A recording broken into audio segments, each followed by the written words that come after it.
नमस्कार दोस्तों। और आज की कहानी चेन्नई की है, जो साल 2016 की है। चेन्नई के कोलापक्कम इलाके से कुछ दूर रामापुरम में एक कूड़ेदान के पास एक सफाई कर्मी रोज की तरह अपनी ड्यूटी पर आया। लेकिन इस दिन कुछ अजीब था। कूड़े के ढेर के नीचे एक अजीब कपड़े में लिपटी चीज दिखी। उसने जब उसे हटाया तो उसके सामने एक सिरकटी लाश थी। यह दृश्य उसे झकझोर कर रख गया और देखते ही देखते वहां भीड़ इकट्ठी हो गई। पुलिस मौके पर पहुंची और जांच शुरू की। लाश की हालत देखकर साफ था कि यह किसी सामान्य हत्या का मामला नहीं था। पुलिस ने लाश को पोस्टमार्टम के लिए भेज दिया और इलाके के सीसीटीवी फुटेज खंगालने लगी। लेकिन महीनों की जांच के बाद भी लाश की पहचान नहीं हो सकी। इसी दौरान मदिकापक्कम इलाके में रहने वाला एक परिवार पुलिस स्टेशन में अपनी बेटी शशिरेखा की गुमशुदगी की रिपोर्ट दर्ज करवाने पहुंचा। पुलिस को लगा कि यह लाश शशिरेखा की हो सकती है। परिवार ने जब लाश की पहचान की तो यह वही शशिरेखा निकली।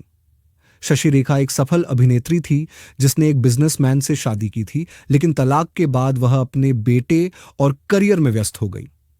शशिरेखा का जीवन धीरे धीरे फिर से पटरी पर आ रहा था जब उनकी मुलाकात शंकर से हुई।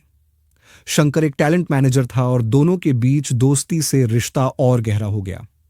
दोनों ने 2015 में कोर्ट मैरिज की। शादी के कुछ महीनों बाद शंकर की जिंदगी में एक और महिला, लव किया, की एंट्री हुई।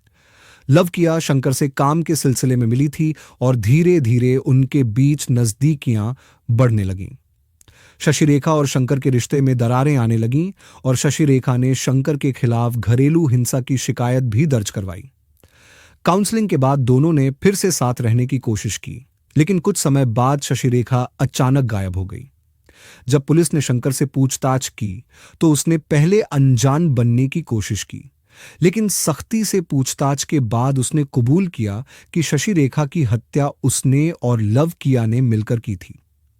शंकर ने अपने गुस्से और लव किया के साथ रिश्ते को बचाने के लिए शशिरेखा की बेरहमी से हत्या की थी।